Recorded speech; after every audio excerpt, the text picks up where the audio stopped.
I see. I am in touch with my inner guidance. I listen to my deepest wisdom. I trust my intuition and move accordingly.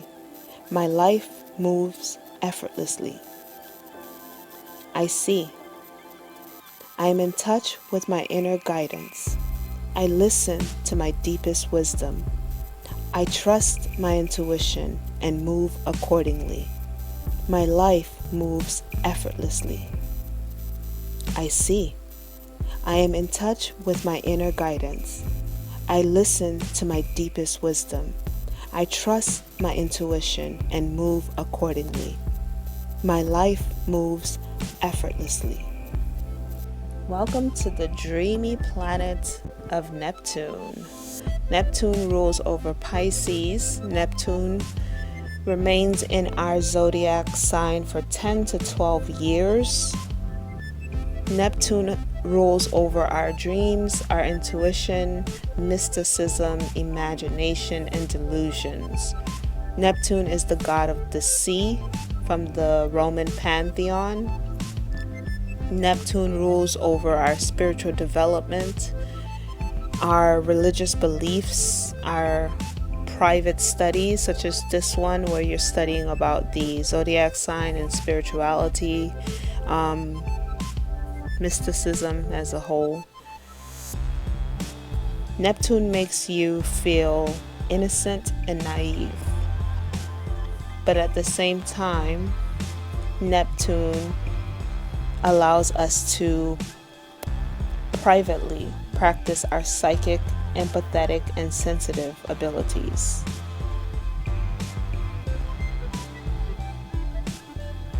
Neptune brings individuals together, meaning if you're interested in the studies of mysticism, in the studies of the energetic bodies of the heavens, in the studies of your own personal energetic bodies, it's Neptune that will bring you to this video. It's Neptune that will draw you to listen to this recording.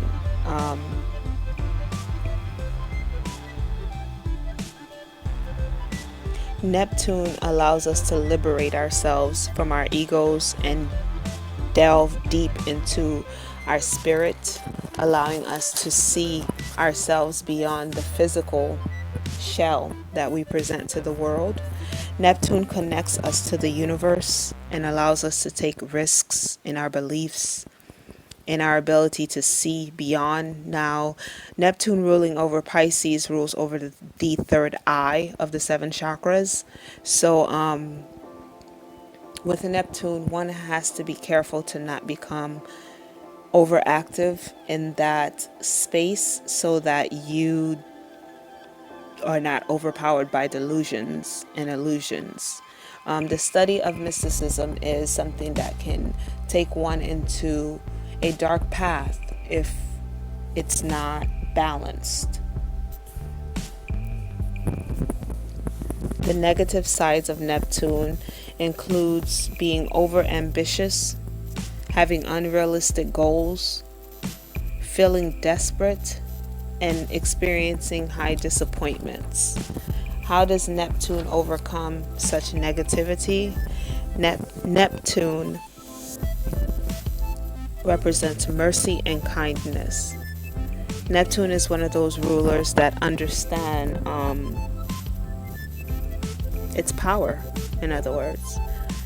In the dream world, if you understand the energy of Neptune, you will retain your dreams for a longer period, which will allow you to delve into their meaning, which will allow you to understand the message. Neptune works in messaging with your imagination and your intuition. For example, let's say you're going through something in a day and you go to sleep and you have a dream that leaves you awestruck. You don't know really what this message is. By allowing Neptune's energy to work with you, you will reach that understanding of knowing what exactly was being told to you. Neptune has a way of communicating with us even when we're not ready to receive such messages. This makes Neptune a very forgiving, compassionate energy. Remember, Neptune separates us from our egos, and our egos are our third dimensional personalities that we create to help us cope with this 3D realm. Neptune separates us from such energy so that we can reconnect to our original selves, so that we can understand whom we are, whom we were prior to taking prior to taking our first initial step onto the platform of this three-dimensional realm. I'll use a child, for example. Most children, if they're balanced, remain what I call in contact with the divine. In other words, their chakras are balanced when they're born, is my opinion. Their crown chakra is open and balanced and connected to the divine. And most children do not take that initial step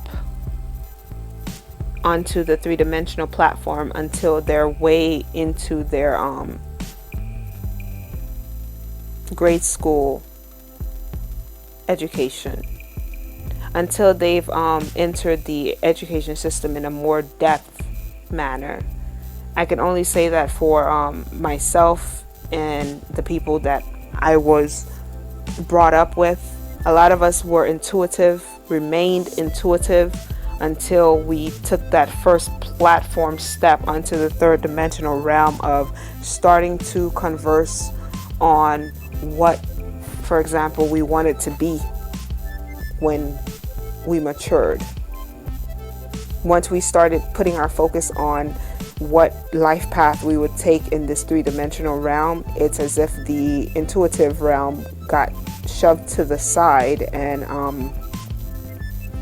a lot of us just remain in the three-dimensional realm. And when you think about Neptune and the fact that Neptune rules over mysticism, religion is a form of mysticism, the church is a form of mysticism. We find ourselves,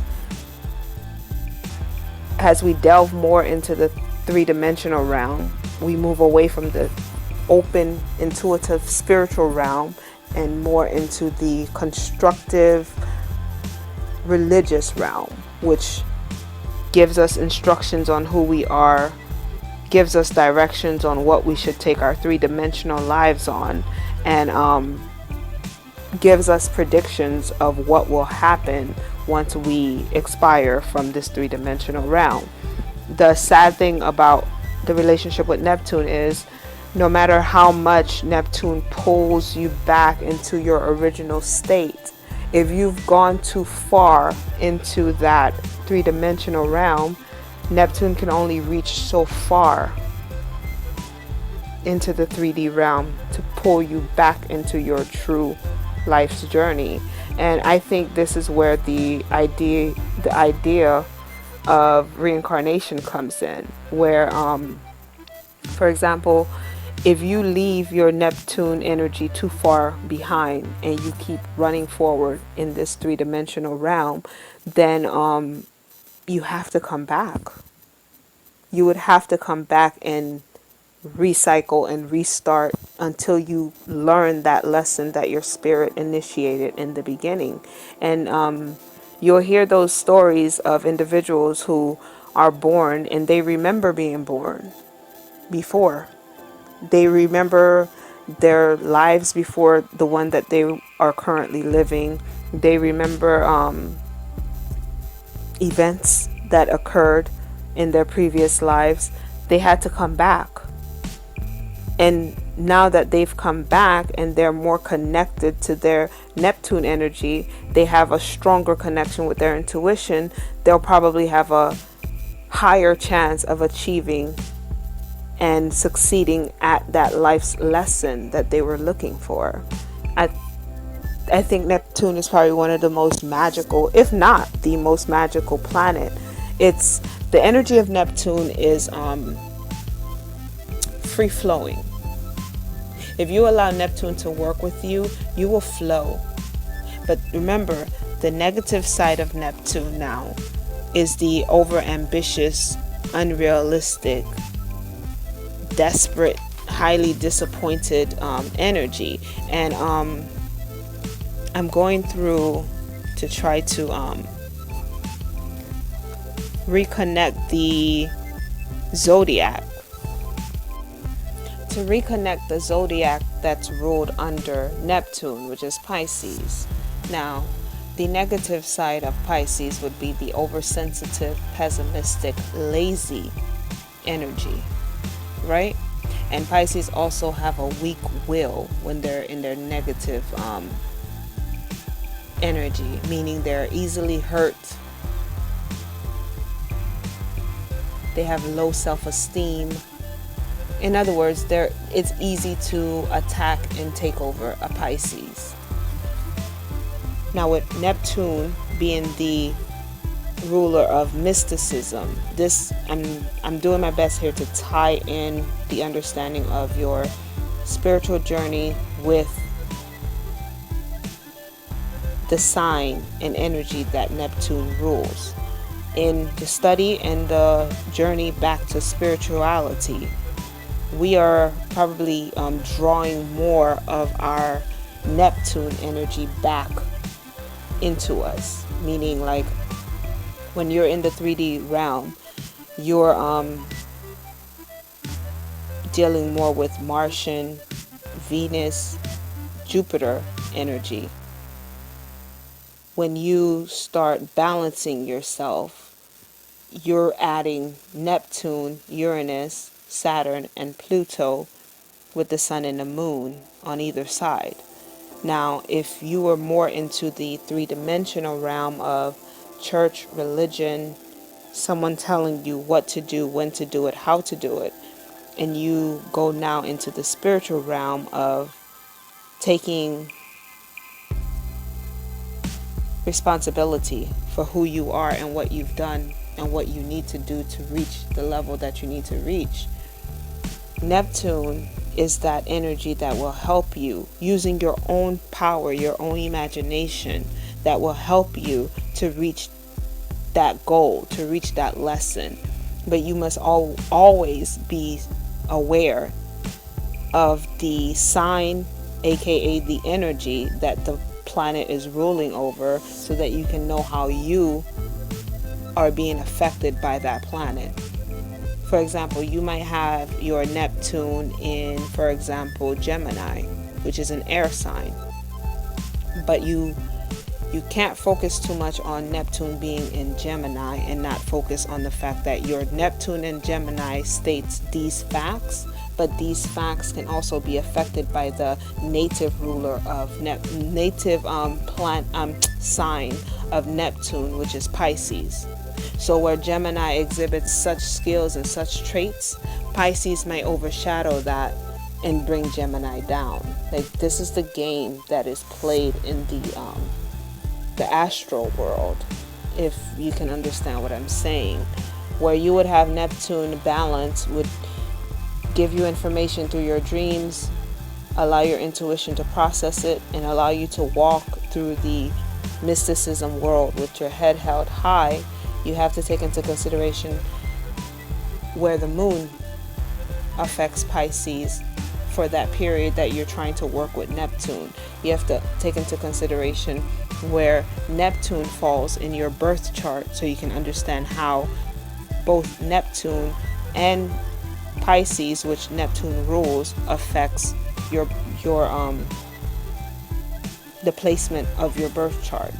All of this helps you. It's like a weird video game, really. It all helps you in understanding who you are, what's the next step to make, and what decisions you can and cannot make in a period of time. So I hope this helps. Neptune was very hard to get through, because it's the fact that it's dealing with